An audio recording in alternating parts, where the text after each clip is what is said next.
Pangadua, pinagpapagilumdum kita na ang pagbalangibog kan marhay na bareta bako sana na pinagkatiwala sa mga opisyalis kang simbahan. Ano po?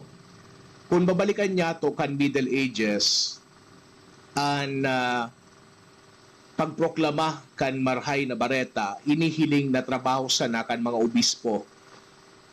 Pero igwan ni nagkakapir ang problema kung araw kay inian sa tuyang pananaw. No, ang mga obispo, they are burdened with administration of the temporal affairs kan sa tuyang simbahan. And at that time, they had begun to neglect the work of preaching. Pangadua, bako ini sumodelo na pinag-intend, bako ini sumodelo na muya kan sa tuyang kagurangnan para sa iyang simbahan. Ang trabaho, ang gawi, kan pagproklama kan marhay na bareta is the work of all the baptized persons. Si Santo Domingo naghagad din permiso na sa iyang bagong order maging sarong komunidad ki mga preaching friars. And despite kan mga objections na laban digdi sa kaisipan na ini, the permission was given. Sa tuyang panahon sa ngunyan, sa modernong panahon, usually ang mga Katoliko, nag-iisip man, baka mag-isip man kita na ang pagproklamakan marhay na bareta, trabaho sa nakan mga obispo, trabaho sa nakan mga padi asin mga diakono. Yes, tama man ang God that within the liturgy, we have a particular preaching responsibility. Pero ang pagbalangibog kan marhay na bareta, kan sa tuyang kagurangnan, they dapat maging limitado sana. Duman sa mga nagtatrabaho sa simbahan. So the gospel must be taken to the marketplace by those whose lives are there. Kung sa opisina, sa opisina. Kung sa eskwelahan, sa eskwelahan. Maski sa inman kita mang katiwala, pwede kita magproklama kan marhay na bareta. Yun yung pinagsasabi niya ito kasubago, no? Every baptized person, every disciple of Jesus is called to take the gospel to his home, to his friends, to his family, to his office, to his colleagues, to his classmates.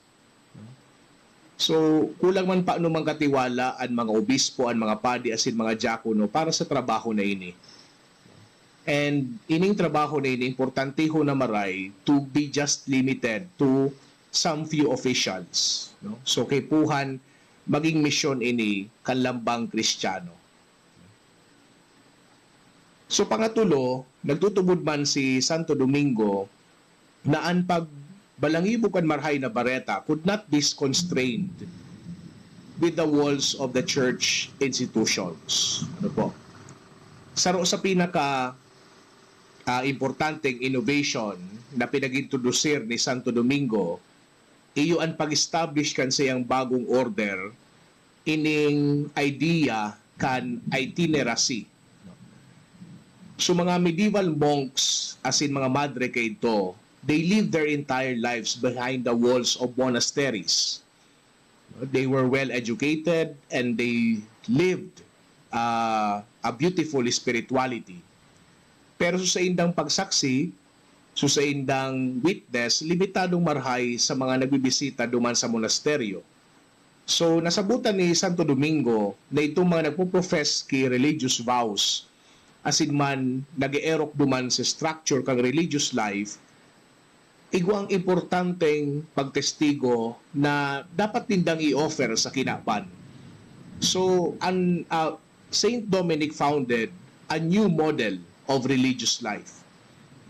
And sa iyang mga parasunod would not be monks living behind the walls of the cloister, but they would be itinerant friars whose primary work would be out in the world. Sa giraray, ang pangapunan sa tuya, kinakaipuhan niya to na masabutan ang importansya kan pagdara kan ebanghelyo sa kinaban. Kadaklan sa tuya ng mga Katoliko, kitang mga Kristiyano, we live our faith as a cloistered reality. Magkalibaga sikreto na dapat na day paisi sa bilog na kinaban. Nagtutubod kita minsan na ang mensahe kan modernity as in secularidad na ang pagtubod dapat deeply personal sana. That we would not bother other people with our faith. Na garibaga okay sana na ipahayagan sa tuyang pagtubod pagyaon kita sa simbahan o kaya sa privacy kan sa tuyang kwarto. Pero minsan o kadaklan na beses nga ni, we are uncomfortable to express our faith in public. Sinabihan kita ni Jesucristo sa Ebanghelyo na dapat din niya to itago panag na takupan nin basket dae. Pinahagad sa tuya na lugod, magproklama kita na mahiling ang sa tuyang liwanag, na mahiling ang liwanag kan sa tuyang pagtubod, lalong-lalo na kanibang tao. Tangani na magpadagos ining pagliliwanag kan sa tuyang pagtubod sa bilog na kinaban.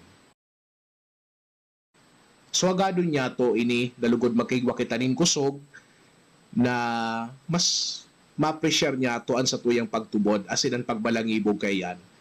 Asin magkigwa kita nin kusog din buot sa pagsabi sa kinaban kung ano ang mensahe kan sa tuyang mahal na Diyos.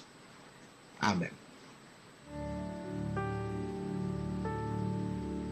Kasabay kan sa tuyang mga personal na kahagadan, sa tuya man na isabay ang mga nagpapahayag kan sa indang mga personal intentions na mababasa niya to sa satuyang live chat. Asin ang gabos na iniitas niya to sa satuyang Diyos Ama. Kita gabos, Our Father who art in heaven, hallowed be thy name, thy kingdom come, thy will be done on earth as it is in heaven. Give us this day our daily bread, and forgive us our trespasses as we forgive those who trespass against us. And lead us not into temptation, but deliver us from evil. Amen. Sa gabos po na nakibanan niya tungo niya na aga, salamatunon po sa mga nagdangog, sa mga naghiling sa programang ini, salamatunon po. Padagos na po na suportahan ang mga instrumentalities kan sa tuyang diocese, digdi sa apostolado kang social communications. Salamatunon po. Sa lado teknikal, salamat man, ini si Father Kevin Fonasher, ang sa katiwala sa katotohanan, bendisyonan ka mukhang mahal na Diyos, maray na aga.